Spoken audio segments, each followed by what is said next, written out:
Okay, hi. I'm hoping you can all hear me out there, but I'm Flora McMorrin. I'm Campaigns Director for Rise Up, and welcome to the first Rise Up members call. There is an interpretation available in Spanish, French, and Portuguese if you just click on the globe button at the bottom of the screen. And I'm going to pass over to Deanna to translate that for me.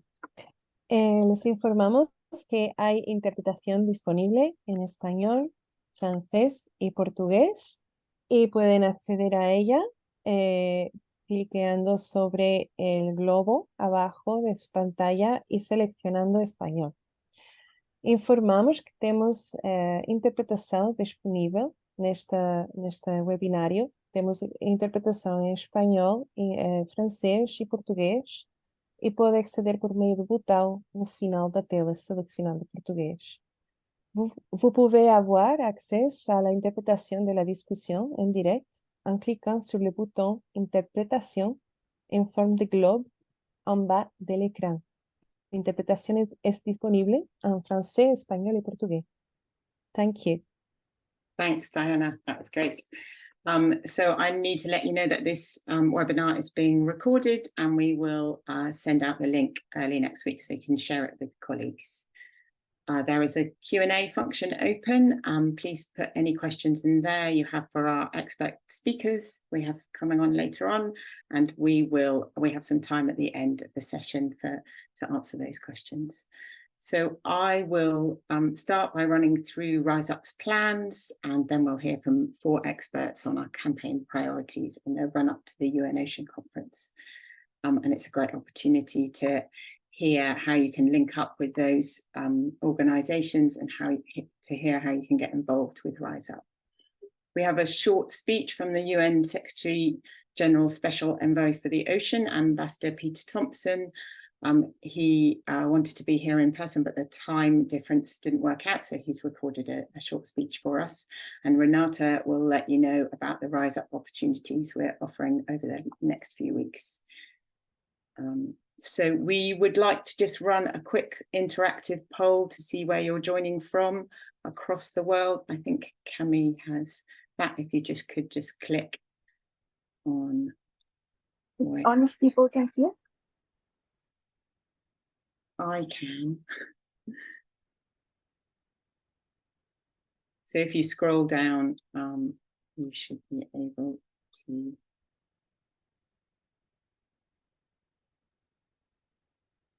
read those questions.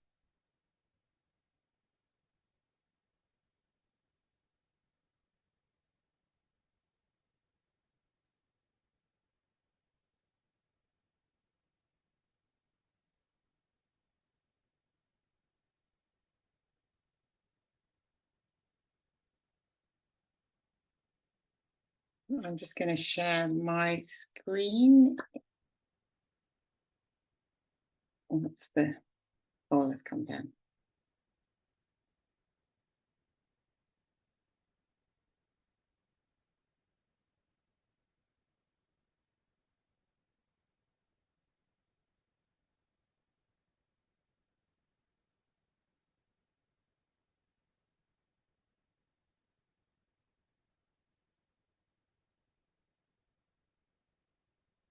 Maybe we'll send that out afterwards. Can we? Okay, sounds good. Oh, it's still in the middle of my screen. I don't know.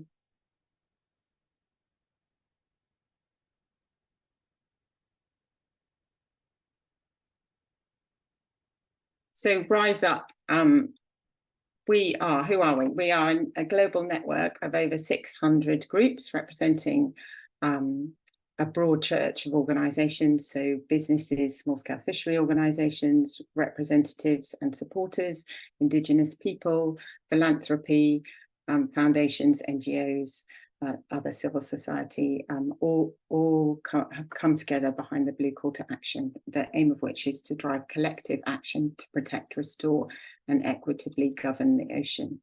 And the blue call to action was written in 2018.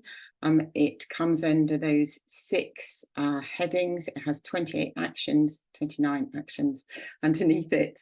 And maybe Renata, you could put a link in the chat to the website if you want to read the blue call to action in detail. That would be great. Thanks, Renata. So the network is a global network.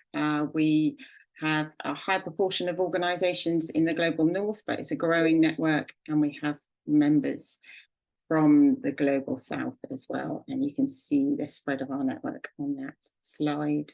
We have more organisations that are NGOs, but also we cover those other topics.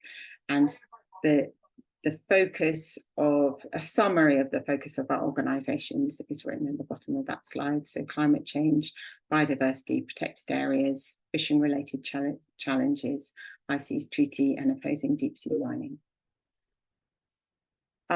Charting a course for Rise Up. So we cover those 29 actions of the Blue Call to Action, and we are a small secretariat. So this year we wanted to agree and activate some key campaign priorities, because we can't cover the whole 29, and collaborate with the network on those campaign priorities up to the UN Ocean Conference in 2025.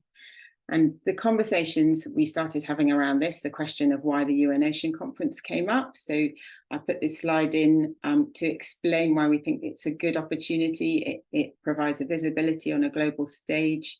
It gives us an opportunity to strengthen the network, to mobilize collaboration, and to bring the network members together under aligned campaigns and policy members.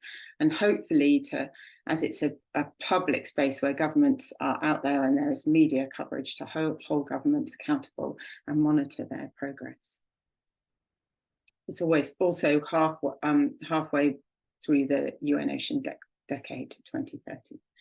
So in order to make sure that we are prioritising the right campaign areas, we wanted to survey our network, and we sent out this survey in March and April this year, and we received a really good response from it, and that's helped us to shape our engagement strategy for Rise Up and to tailor the initiatives that we're working on. We also brought together our advisory group and original drafters, some of the original drafters of the Blue Call to Action, to an in-person meeting in Lisbon in June this year. And this was a 2-day meeting discussing the campaign priorities and how Rise Up can provide support and uplift the network members within our organisation. So Rise Up's ocean agenda. So the 4 campaign priorities that we have decided, with all of this input, that we should be concentrating on are the High Seas Treaty, and Beck Hubbard, the director of the High Seas Alliance, will talk to you about that in a moment. Small-scale fisheries and equitable governance, and we work with a small-scale fisheries cluster within Rise Up, which is a group of over 15 or 16 organisations working in that area. And Beatrice Gorez, the coordinator of the Coalition for Fair Fisheries Arrangements, will speak about that in a moment. Protecting the deep sea, we are working with the Deep Sea Conservation Coalition, and Sian, Owen, the director of the DSCC, will talk to you about what's coming up in that space in a moment, and the Ocean and Climate Nexus. And we're working closely with the Ocean and Climate Platform, and Loreley will speak about that in the next session. The ocean and climate was important to put in because a lot of our members are working on that space, and we want to be able to provide them with support and to signpost them to the organisations that are doing most of the work on that topic. So these are the key moments for engagement up to the UN Ocean Conference and just after. These are the mostly international moments. There might be a couple of regional points in there that we think we can influence decision makers on those 4 campaign priority areas. So Rise Up, as I said, is a broad church. We have organisations involved in many different ways. So we have organisations that don't have the resources or time to get involved much, and that what we want to do for them is improve our information sharing. They might just read our newsletter, and we just want to make sure we are supporting them in response to the amount of resources and time that they have. And as we move up that pyramid, we are working to make sure that we work with the network organisations in a way that helps them to campaign better in their regions and national situations. So the providing drop-in sessions and webinars for them, which Renata will talk about later in this webinar, and then as organisations feel like Rise Up is more of a community for them, working with them on advocacy toolkits, on side events at international fora, and providing social media toolkits for them. And then we have a small group of leadership organisations such as the Advisory Group and the Small Scale Fisher Cluster. So that is how we see our network. And building Rise Up's impact over the next few years, we will work through communications, network building, and amplifying the advocacy and the work of our network. And this slide is probably a bit too wordy, but I'm really happy to share the slide deck afterwards. So those are the key areas that we think we can work with and on to support the Rise Up network.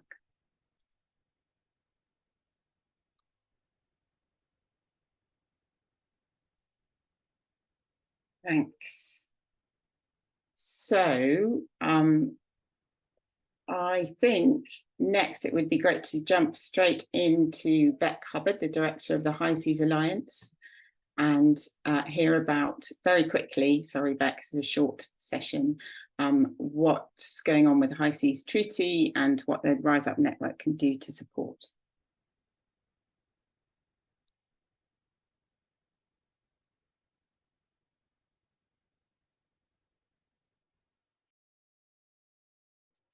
Okey-doke. Hi, everybody. Thank you so much for having us, Flora and Renata and the Rise Up team. It's really nice to be here. So I'll put my timer on because we don't have much time. So if you don't know the High Seas Alliance, we're a global alliance of 52 member organizations plus the IUCN, and the mission is to conserve the world's the biodiversity in the high seas, which cover half our planet or 2/3 of the global ocean. And we've been around since about 2011. I think probably most of the people on this webinar know why we would work on the high seas, but just as a quick refresher, one of the big main reasons is that the high seas is so enormous that it does cover half the planet, and it is absolutely critical for those ecosystem services like climate regulation,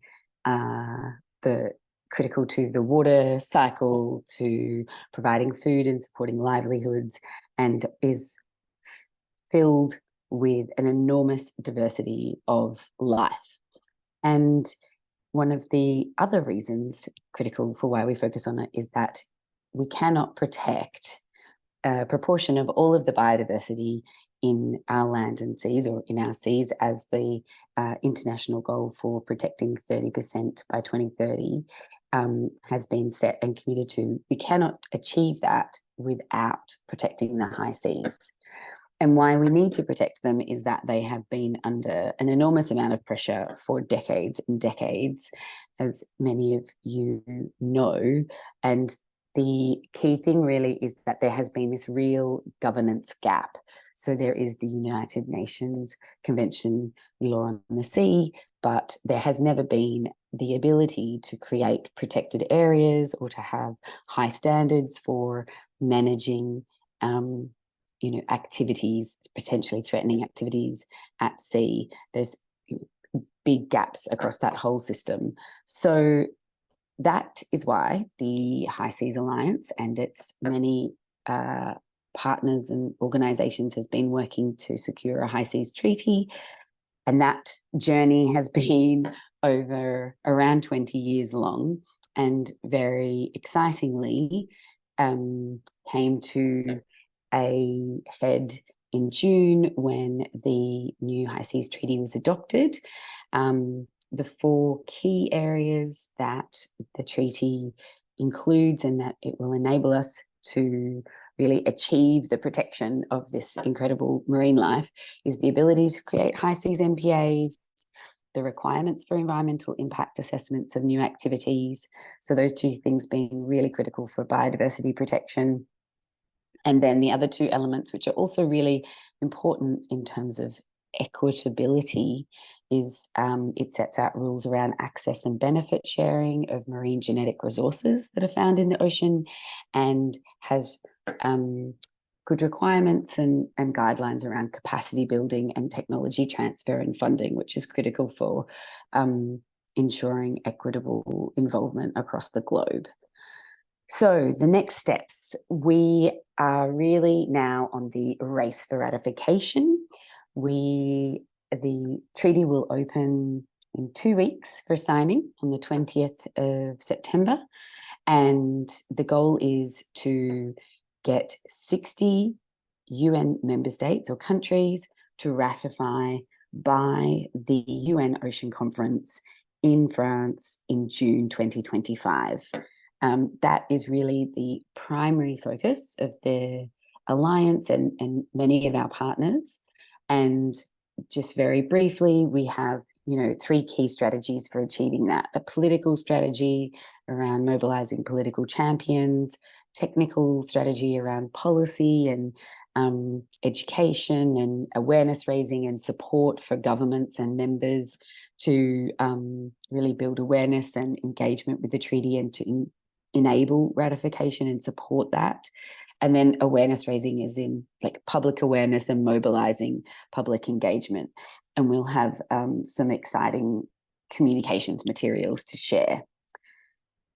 The other 2 things I just want to really quickly touch on is that we will be working on ensuring that we get strong treaty institutions in place so that when the treaty enters into force, that it is well set up and will operate well and transparently.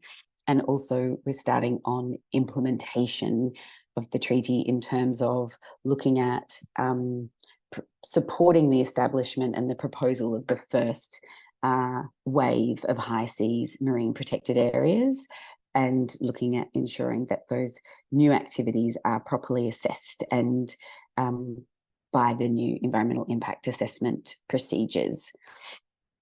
So the things that you all might want to know about if you're going to be in New York during the UNGA, the High Seas Alliance has a range of events on. We've got a side event at the SDG Summit Action Weekend on Saturday the 16th, and that will also be live streamed on the UN Web TV. We'll be at the Climate March. Then we'll have a youth workshop, a high-level breakfast. The treaty obviously opens for signing on Wednesday the 20th, and we'll have a High Seas Alliance members dinner on Thursday the 21st. A couple of those events are invite only or quite limited in number, but a couple of them are public, and we'd love for you to join us. And that was very quick, and I'm done.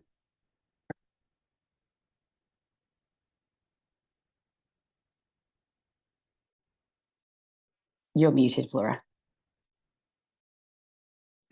Sorry, they were beautiful slides. Thanks, Beck. Their website looks amazing. And Cami has put the invitation for the event in the chat if anyone wants to see that link.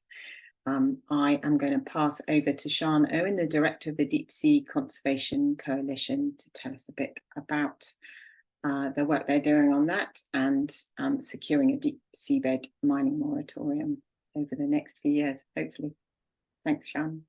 Super. Thank you, Flora, and hello, everyone. I'm just going to share my screen. And I wish I had slides as beautiful as Beck's, but I'm really pleased that I am following Beck. If I can just find a way to, if I can just find a way to move into presentation mode. Sian, at the bottom, that one, yeah. Yes, it was hidden. Voila. So it's a pleasure to be here. Thank you for the opportunity to speak to you all today. I am speaking about a moratorium, our campaign for a moratorium on deep sea mining, in the context of the road to UNOC 2025. So I'm representing the Deep Sea Conservation Coalition, which consists of over 100 member organizations worldwide. I think we're up to about 112 at this point, and we've grown quite a lot over the past few years, really around our two campaigns that we focus on. Our objective is to address the key threats to the deep sea, which is the whole ocean that under 200 meters depth. So there's a lot of overlap with the work that the High Seas Alliance is doing, and the adoption of the High Seas Treaty. And our two main campaigns at the moment are to protect seamounts from deep sea bottom fishing and to prevent the launch of the new industry, deep seabed mining.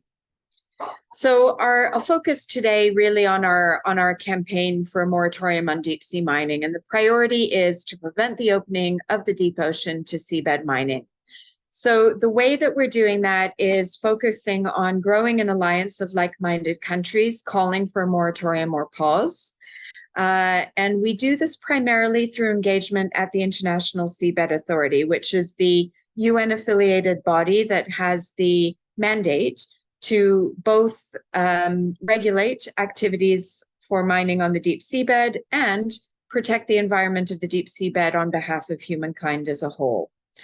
Additionally, though, what's really important about the campaign work is that we engage outside of the Seabed Authority as well. So the timeline that Flora put up a few minutes ago was really helpful to map through processes such as the Convention on Biodiversity, such as the climate change processes, the UN General Assembly, and of course, the UN Ocean Conference as well. So there's a very political push, not unlike the High Seas Alliance push.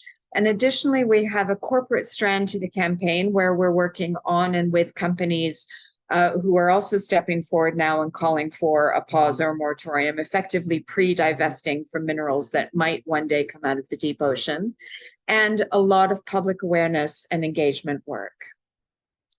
So the wave of resistance has been growing, and one of the things that makes the UN Ocean Conference 2025 so important is that it was at the UN Ocean Conference in Lisbon last year where the first countries stepped forward at the national level and governments started to form an alliance of their own calling for a moratorium.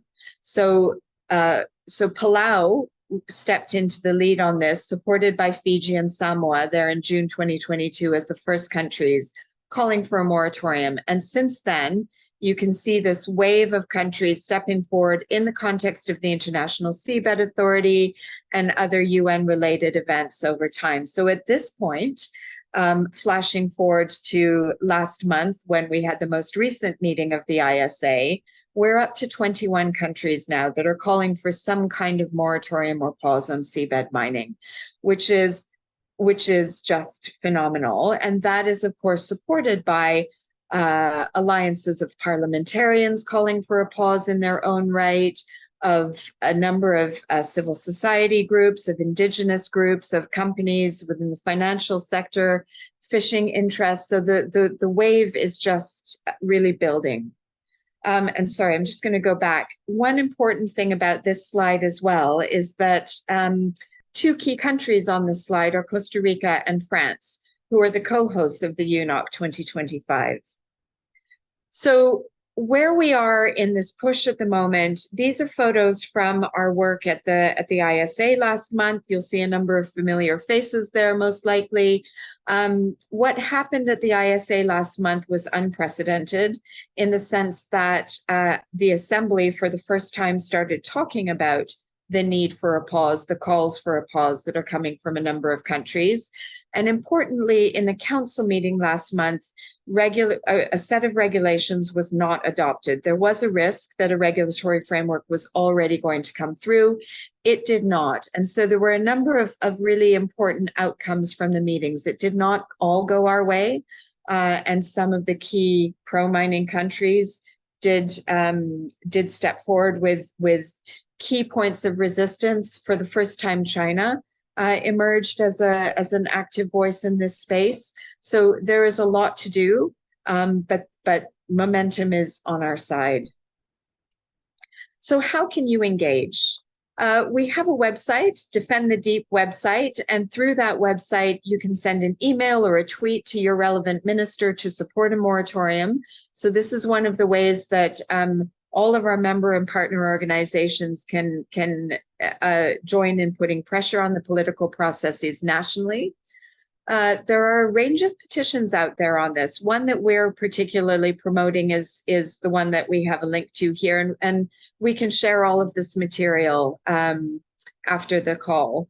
So it's a combination, only one, the DSCC, the Oxygen Project, and Sustainable Ocean Alliance came together around this petition, and it's still going strong.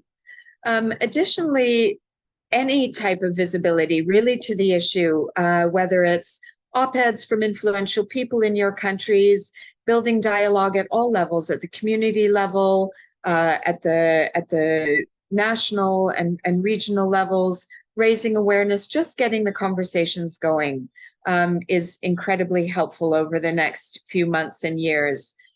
We have a number of materials available, both on our website, which is there, or follow up directly with me. Please send me a message if you would like to get involved on this campaign.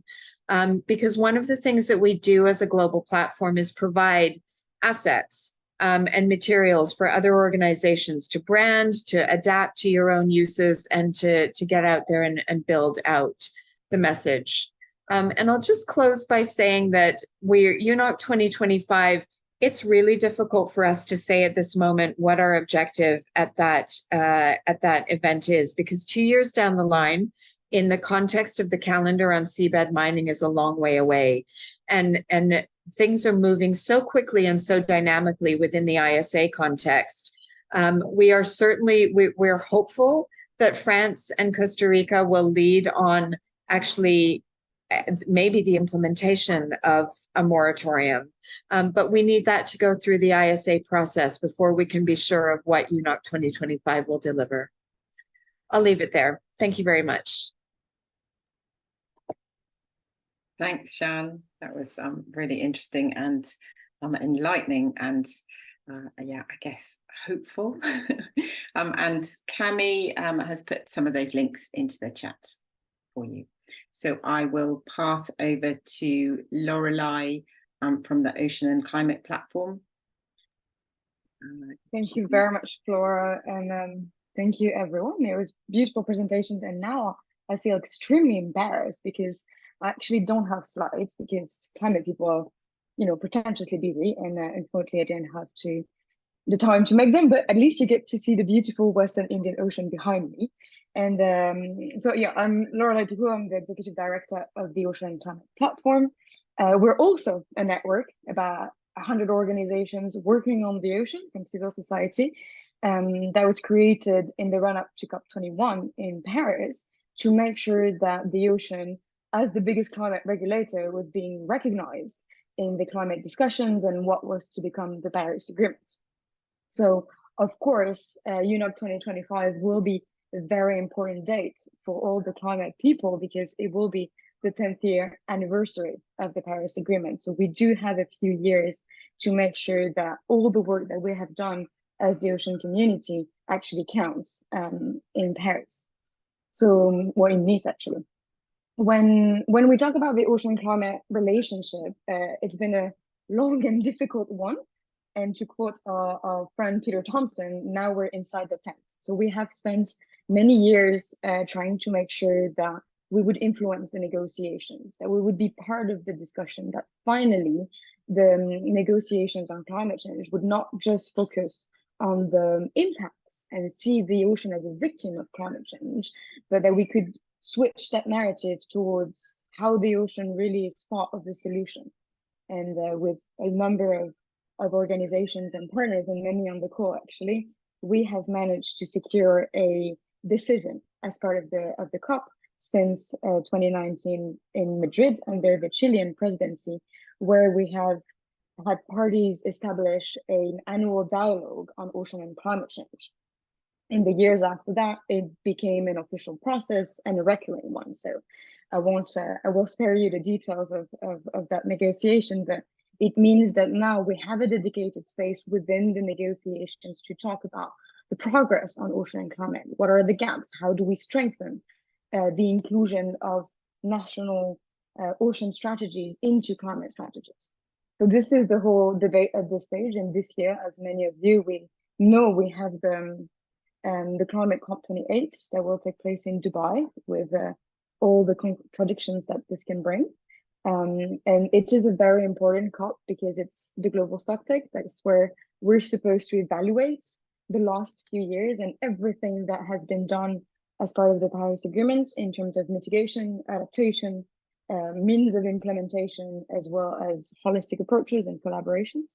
No spoilers there, but we're not on track at all. But there's hope in terms of the global stocktake needs to inform how we can improve parties' commitments and how we can scale up truly the measures that are being taken into national strategies with regards to both adaptation and mitigation. Here, the ocean plays a crucial role, of course, and we have worked with this community to emphasize a portfolio of ocean-based climate solutions, from the protection and restoration of coastal and marine ecosystems to the decarbonization of the maritime industry, as well as scaling up renewable energy and adapting and protecting our coastal zones. So there's a lot that we can do, and a few ways that organizations across the world can get involved are twofold. The first one is talk to your governments and really spread the word that the ocean is part of the solutions. And there's a number of publications from policy to science that really stress that point. And the second one is very important because it's one of the only fora where we have that. We have a dedicated space for civil society under the Climate Convention. It's called the Marrakesh Partnership. And there's a dedicated group on ocean and coastal zones, which I have the privilege of coordinating. And under this umbrella, we have stakeholders from all industries, from all sectors, coming together to raise ambition, to showcase concrete action, solutions, and most importantly, in the run-up to UNOC, to hold parties accountable for the commitments that they have made. So these commitments translate into concrete action. And this is very much what we're working towards. So I will also drop in the chat my email, as well as a few references or websites that you could check out, but please do not hesitate for questions. I think I'm already overboard with time, so I'll stop here, and thank you very much for the opportunity. Thanks very much, Loreley. And it's really obvious what a massive subject that is to try and squeeze an overview into 5 minutes. But please do reach out to Loreley, and if you're interested in joining the Marrakesh Partnership or hearing what they're up to, I'm sure she will forward that information to you. We have our last expert speaker now. I think you're on there, Beatrice Gorez, from the Coalition of Fair Fisheries Arrangements. Yes. Hi. Hi. Hi, everyone. Thank you for inviting me, and I'm very pleased to finally being able to join you. It was a bit of a problem to join. Like Loreley, I don't have slide, and even I don't have a nice picture of ocean or fishes behind me. So yes, I work for an organization called the Coalition for Fair Fisheries Arrangements. Our work is to create political space for small-scale fisheries, particularly from Africa, in various decision-making processes. In that work, we have a particular partnership with the African Confederation of Artisanal Fishers Organization, which is present in 27 countries. And so we try both to inform them about what is at stake in these international processes, and then try and make space so that they can speak for themselves. So it's an important rule for us. We never speak on behalf of fishers. We just create the space and then bring them in so that they can speak for themselves in an informed way. So, sorry, in 2022 was the International Year of Artisanal Fisheries and Aquaculture. And on this occasion, together with various other fishers organizations from Mesoamerica, from Latin America, from Europe, Asia, CAOPA launched a call to actions for government to ask them to act to ensure that there is a future for sustainable small-scale fisheries. So this call to action is based on 5 priorities. And in fact, I will share it in the messages. So there's a link to the call to action so you can see the different priorities. And these priorities range from calling for the protection of the coastal areas for small-scale fisheries, coastal areas that should be managed or co-managed between small-scale fisheries and governments. When I say coastal area, something I would like to bring here is not only coastal area on the marine side, but also on the land side. Because in coastal communities, women in fisheries play a very active role, and women activities are mainly on land. They will be processing on the beaches, they will be marketing their fish, again, on the coastal area. So when we talk about coastal areas, we talk about the marine coastal area, but also the land coastal area. So the protection of this zone is very, very important for the future of small-scale fisheries, and is the first priority of their call to action. Another issue is also protecting small-scale fisheries against other industrial threats. I would say, for example, the oil and gas exploitation, offshore oil and gas exploitation is a very important threat to their future and to their operations. Also, the improving their resilience for facing the impact of climate change. You can see already today in Africa, you have a lot of impact of climate change. You have erosions. You have some villages. I've seen not long ago in Senegal, some villages which have basically fallen into the sea. So they are on the front line of climate change, these coastal communities, and improving their resilience to climate change means improving their livelihoods, means giving them possibilities to earn better living, to make better living, to ensure that their working and living conditions are improved. So this is the core of the Fishers call to action. And we joined the SSF cluster of Rise Up, I think, last year, because what we felt was that with the Rise Up and this cluster, there was a possibility for fishers to start a dialogue with conservation organization about the call to action.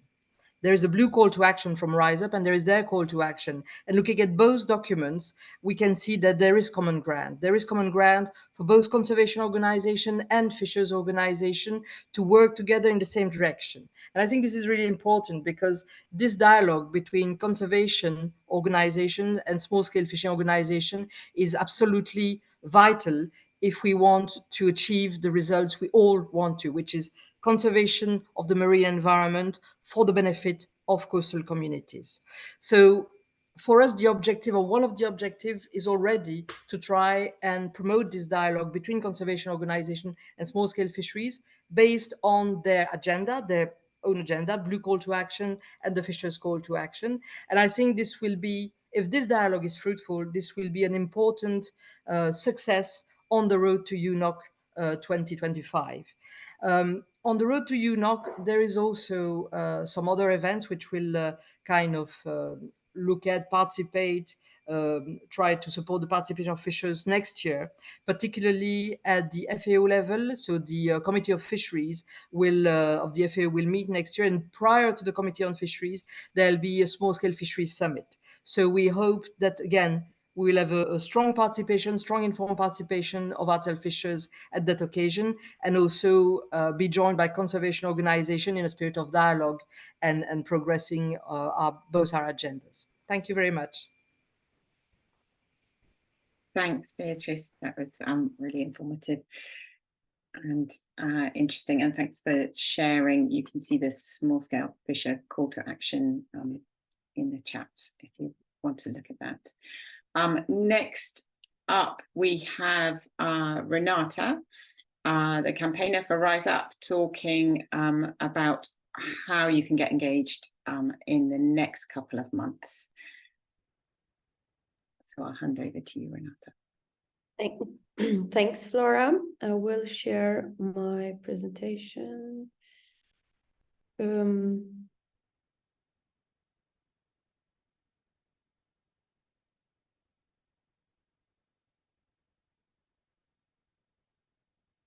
you see my presentation? No, do you want me to share it for you, Renata? Or Well, you can share, Cami. okay, give me a second. Okay, thank you. Yeah, I will start thanking everyone that is here joining us today and all the speakers. And Beatrice, thank you for explain the small-scale fishery cluster of Rise Up. That actually everyone joined last year because we started the cluster actually last year as well. And exactly that's the very happy and glad that this cluster is moving forward with this with the groups and everyone evolving in this small-scale fishery priority for Rise Up as well.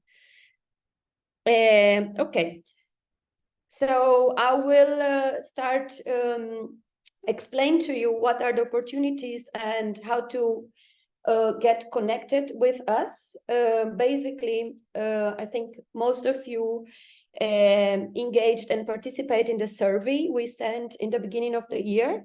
This survey was very important to us because then we could analyze it very well and understand how we would make sure that we get connected with the members and we can listen to you and then engage with you to have some orientated actions and then results with that. So what we came up with is our monthly calls, starting with this one today. So we were going to promote monthly member calls, basically more or less setting for the second Wednesday of each month. So you can have already in your calendar. I think Camille will send a calendar invitation as well. And these monthly calls will serve for networking, sharing progress of our initiatives and plans, develop other campaigns or to hear campaigns from the members, and for sure listen and engage more with our members. And of course, it's only for the members of Rise Up. If you are someone that it's not a member, you can also become a member and then participate, and it would be great because more, it's better. Can you pass for the second one, Camille, please? We also have other ways for you to get connected with us, which is the Rise Up update that goes twice per month to our members. This Rise Up update, mainly we give some information about what is happening internally with Rise Up, and the idea of this update is that we could be more action orientated and also that we could amplify our member campaigns, actions, or webinars that are happening. So if you are our member, you can always send to us, hey, we are having this webinar about this topic today in this month, and we would like to amplify in the Rise Up update, and we will be very happy to amplify this message to you. As well as this Rise Up update, we would like to have this action-orientated button where we have there sometimes. I think you recently received this High Seas letter that was an action-orientated already, for example, that you will receive this the Rise Up update, and then you can click and then support some directly actions. Because, for instance, the rise from the more or less 600 organizations that are part of Rise Up, we have 250 or 300 that open the Rise Up update, so they are aware about what is happening. But then we need another click for the action-orientated, because if you were reading what's happening, it would be great if you click and then you can act, and then we would have a bit of more results for our actions, and together it's better because then we will increase results for what we are looking for on our priority issues together. This is also a member, it's exclusive for the members of Rise Up. And yeah, can you pass to the next one, Cami? Thanks. A part of that, we have the Navigator and the Rise Up deep dives that are other ways to be informed about what's happening with Rise Up and with the ocean agenda. So the Navigator, it's a newsletter that goes to everyone that subscribes to the Navigator, which means that not everyone that's part of Rise Up receive the Navigator is a part of Rise Up, but it's written by Rise Up. There you have all the a lot of ocean, international ocean agenda information. We have more than 500 subscribers as well. And if you do not subscribe, you can subscribe in the link that Flora will put in the chat now. A part of that, we will have the Rise Up deep dives as well.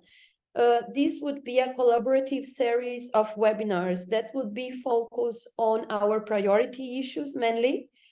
That will serve to explain those priorities and also give a perspective of those priorities with experts on those links, for instance, with deep sea mining and small-scale fisheries and ocean and climate. These are webinars that are to come. And for you to be part of that, you will receive the invitation, and it's just register to participate, and it's open to everyone that wants to participate. An important thing, a nice thing, it's a multilingual and inclusive. So if you want to listen, you would have interpretations in English, in Portuguese, Spanish, French, and English. It's yeah. The next one, please, Cami. So this is an example of what is the taking action that we want to promote that will be normally promoted in the Rise Up update. That is this advocating for the High Seas Treaty letter that we sent to all the members of Rise Up. And with that, we send a way of how you can use or find the governments in your country. So it's a very easy step to find or to use this letter, where we explain in the different languages as well, French, Spanish, and Portuguese, how to find the contact details of your foreign ministers, how to customize the template letter. And then we also ask for you to copy us if you send, because then we have an overview of how many letters are being sent. And of course, we are always happy to help you if you cannot, or if you are struggling to have, if you're having a problem to find or to use those steps, we will be always happy to support you. And that's the kind of actions we want to support you as well. So be aware that this would be on our Rise Up update regularly, we hope. And also, if you are not or did not sign up to be a member of the Rise Up Blue Call to Action, you can sign up on the link that Flora will share as well. She will share the taking action on the chat as well. Cami, can you pass to the next one? And I think that's it. Thank you very much. And I think I pass to Flora now.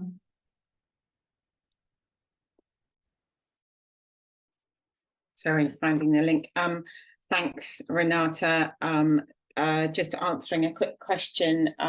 Those members' calls will be open Zoom calls, so they won't be run like the webinar session that we're having for this first session. So everyone joining will be able to interact on those calls. So next we have a quick speech from Peter Thomson, the UNSG Special Envoy for the Ocean, Ambassador Peter Thomson. He wanted to be here in person, but the timeline didn't match up. He's in Australia at the moment. So we've got a short video from him that Cami will play.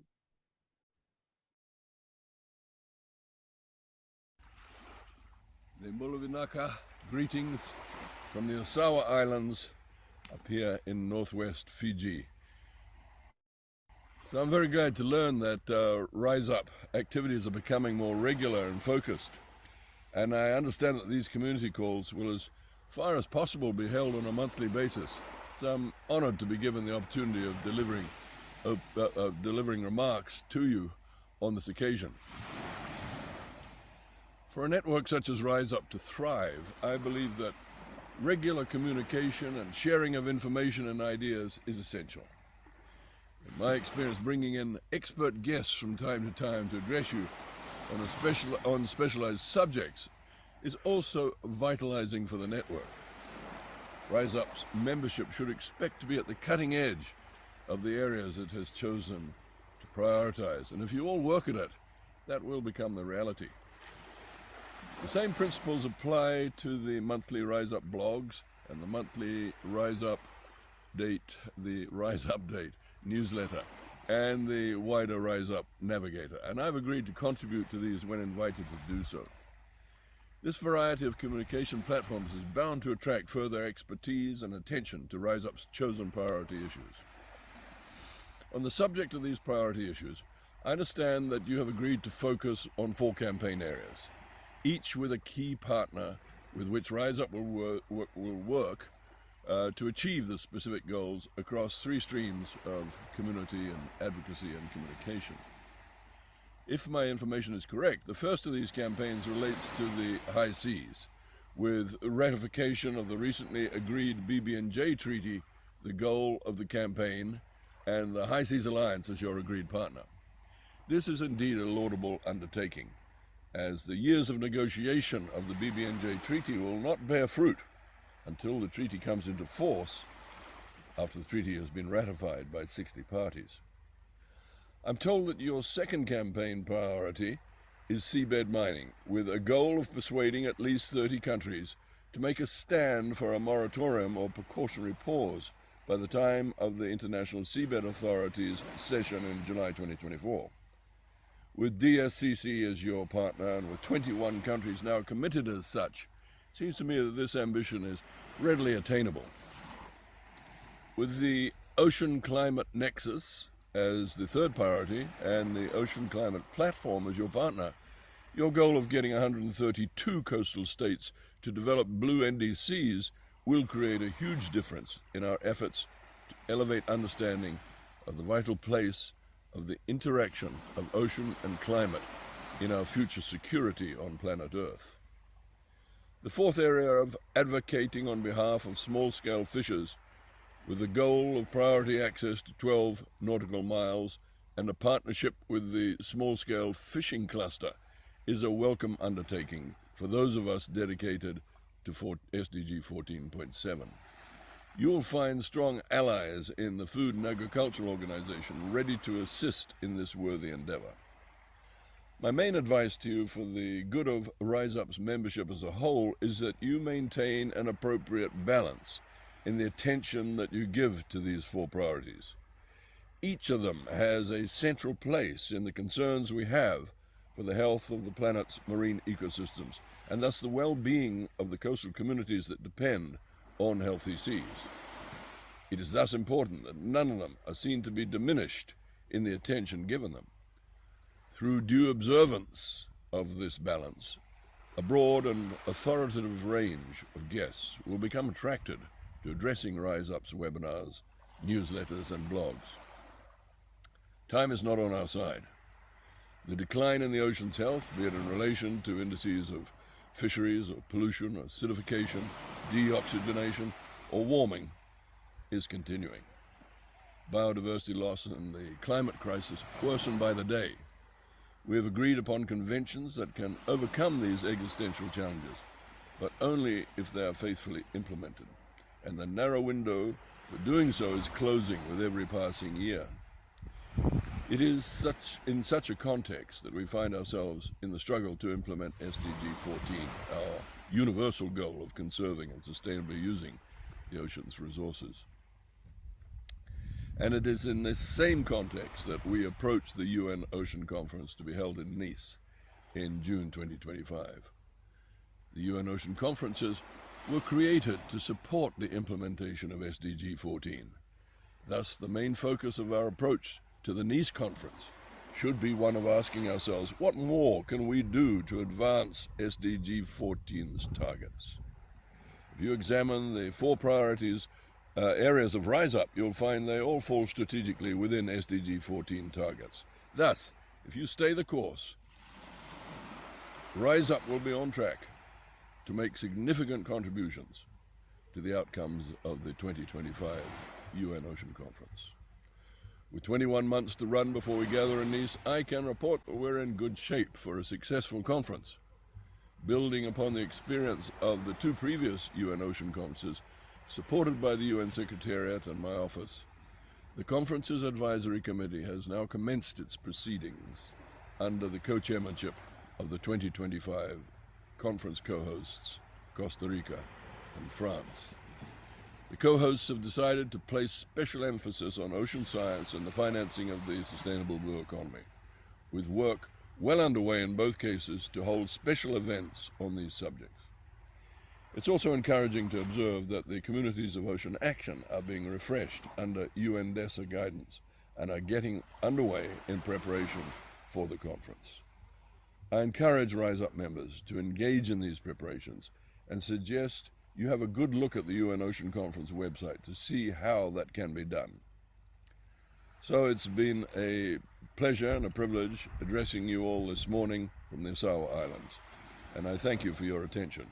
As we say here in Fiji, Sandriani, over to you now. Thanks, Cami. And thanks to Peter there. I think that the link from that to a question that I have for Loreley, so Peter's last point on the UN Ocean Conference and finding out what organisations can do over the next few months and in almost 2 years.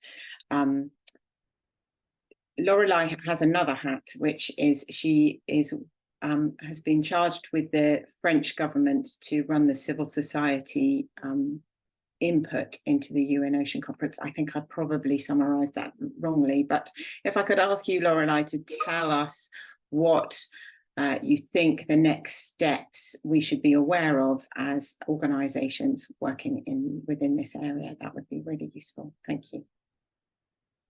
Thank you very much, Flora. Indeed, and the governments of France and Costa Rica have tasked myself and my colleague Rémi Parmentier from the Varda Group to coordinate the inputs and the mobilization of civil society in the run-up to UN Ocean Conference and hopefully that as well. So what we have done so far is we have launched over the last 3 months a public consultation for civil society organizations to share with us their hopes and dreams, expectations and ambition for the 3rd edition of UNOC. Through the Rise Up network, we got over 125 respondents. We have touched upon all the regions of the world, so this is quite exciting. First of all, I have to say that although we reached out to a lot of great organizations, we need to be a bit more bold. We need to be a bit more creative. I mean, we can't, as non-state actors, tell parties that they need to, show ambitious and be business as usual. So we got great inputs, but a little bit boring. So my first message here is we need to be a lot more bold when we are looking at 2025. So there are a number of opportunities, and at the moment, France and Costa Rica are still getting, wrapping their heads together and sorting out the organizations. It's important also to note that the official organization will be launched through the resolution adopted at the United Nations. This one has been pushed back. The deadline is now by 31st of December of this year to allow for all the member states to provide inputs. So that's on the housekeeping side. What can we do as organization? First of all, is of course have 2025 in mind, but there is a crucial step in between, which is the forum or the conference that will take place in Costa Rica. It's not a side event. It's not a side or before party to the main event. It needs to be one of the stepping stones. And Costa Rica, in that sense, has a lot of credibility as well in terms of ocean champions in the past, and we need to make sure that this legacy lives on. Now, in the next steps, we also need to be very aware that the UN Ocean Conference doesn't really have a very powerful framework. So we need to use it for what it is. We need to use it as a lever for other conventions or framework to improve the governance of the ocean. And I also want to highlight that we had a fantastic all-female panel here representing networks of organizations that are probably the most influential networks in each of the key UN-led conventions at the moment, with the high seas, the deep sea, the climate, and of course small-scale fisheries. So we need to make sure that through the UN conference, we can also interact with member states to ensure that when they can be a little bit uptight in other negotiations fora, we use the UNOC to make sure that we advance that. In terms of civil society, we also need to start thinking about what comes next, because 2025 will only be 5 years until the end of the SDGs. So we need to start thinking about how do we update that roadmap? Because let's be frank, we have failed at achieving every single target of SDG 14. So how do we turn the tide? And I want to be optimistic. I want to make sure that it's not just the parties that have a role to play. It's the private sector. It's all of us that need to be those actors and drivers of change. And let's be also realistic. We all know that ambition and a little bit of pressure sometimes can come from our side of the bargain. And we need in each of our countries to make sure that our governments are held accountable, but that we also show the way. And with the Climate Fora, that's what we call the Blue Ambition Loop, is trying to have this positive reinforcing action of, showing leadership from non-state actors to positively influence national policies and public policies being implemented by governments. So I guess my main message here is that we still have a lot of work to do, and in the coming month, we'll have task forces and we'll be working with Rise Up and all the networks here, and making sure that all the voices are being heard. And I just want to say as well that we had a very important discussion when we were in Lisbon at the beautiful Oceano Azul about what type of forum, what type of organizations and stakeholders should be represented. And when we talk about small scale fisheries, I have made very officially that recommendation that we have a forum dedicated to small scale fisheries, and it's a promise I made in Lisbon, and I just want to let you know that it is in the pipe, and hopefully the governments in charge will respond positively, and this is the way to go forward. Share the great ideas, share the crazy ideas, mostly the crazy ideas, so we have a little bit of fun in the process. And here I commit to you and I commit to this community to make sure that we pass on the message. Thanks, Loreley. That was great. Inspiring too, and a good call to action on us to be a bit more bold in what we're calling for. We have a few questions in the chat, and since I have you, this is a more difficult one, I guess. So what it says, what is the utility of the UN Ocean Conference? Will it be useless?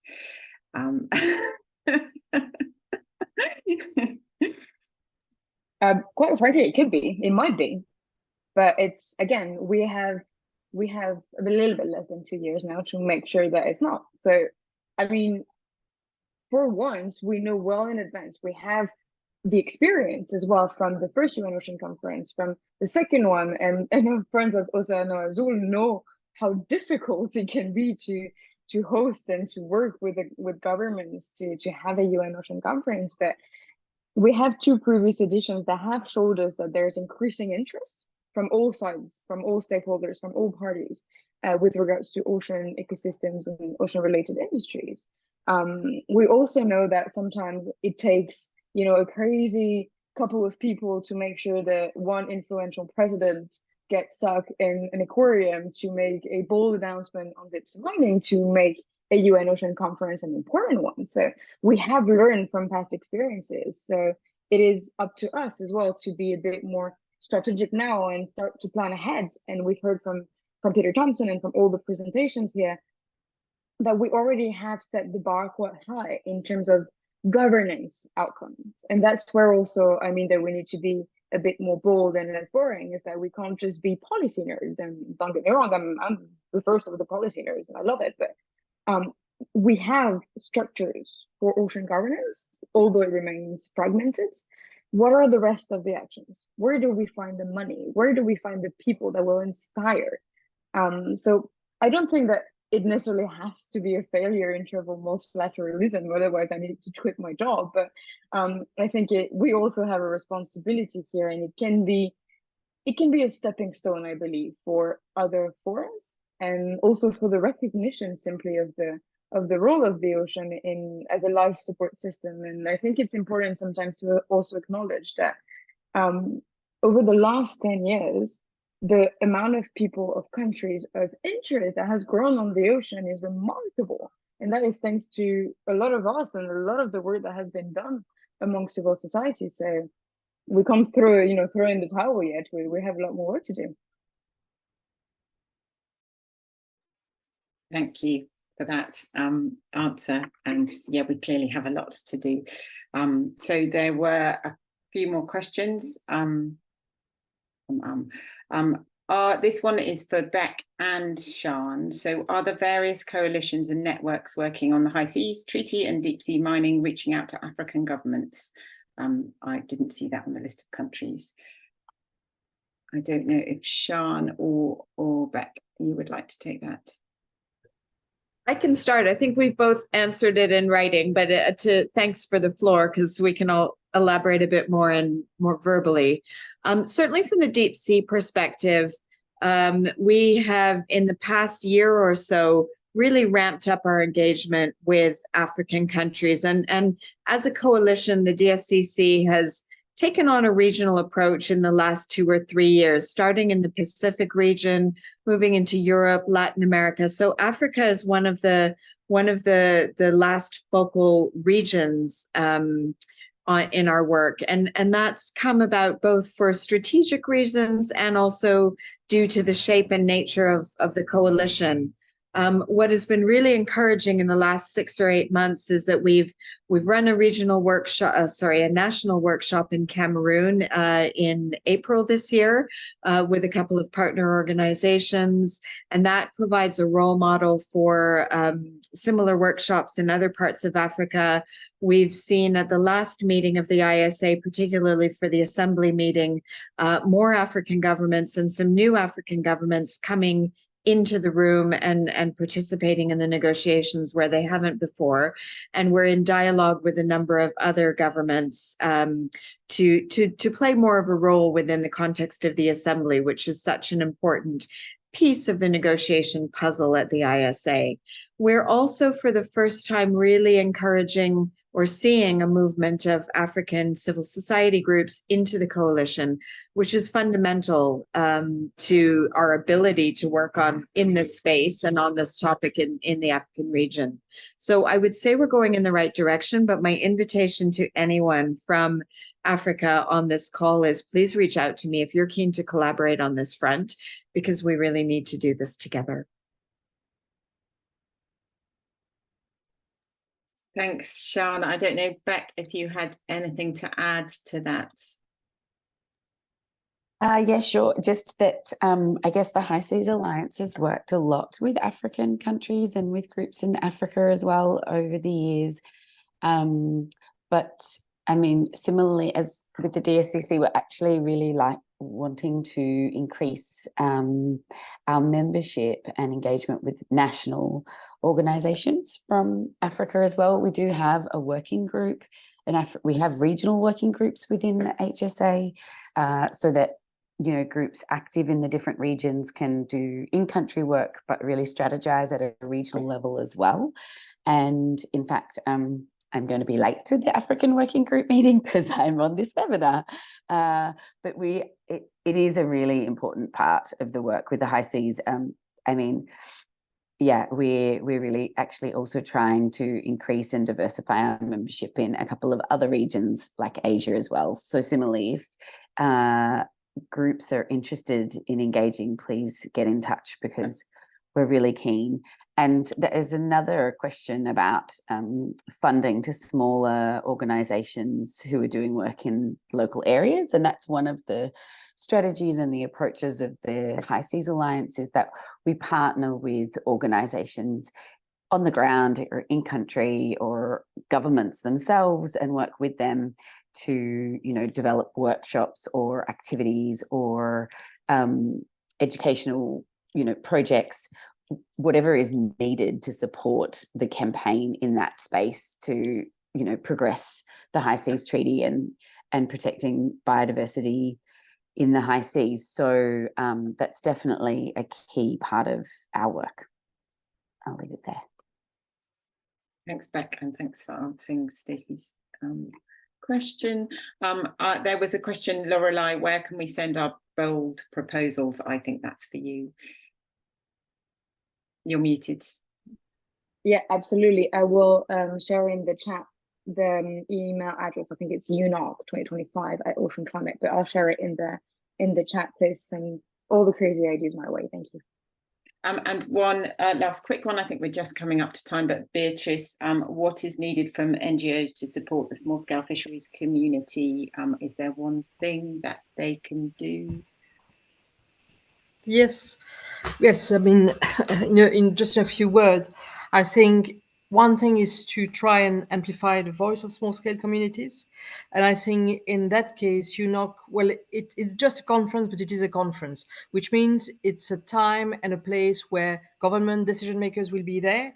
And I think to be able to bring in small-scale fishers in a well-informed way, in an organized way, can do a lot in terms of showcase their importance for food security, for conservation, and for livelihoods in a time of climate change. So I think this is something very important. I just wanted to react about the funding of the small organizations, because I think most fishing communities, fishing organizations are in that case. They are very small organizations doing incredible work at local level, but with very small means.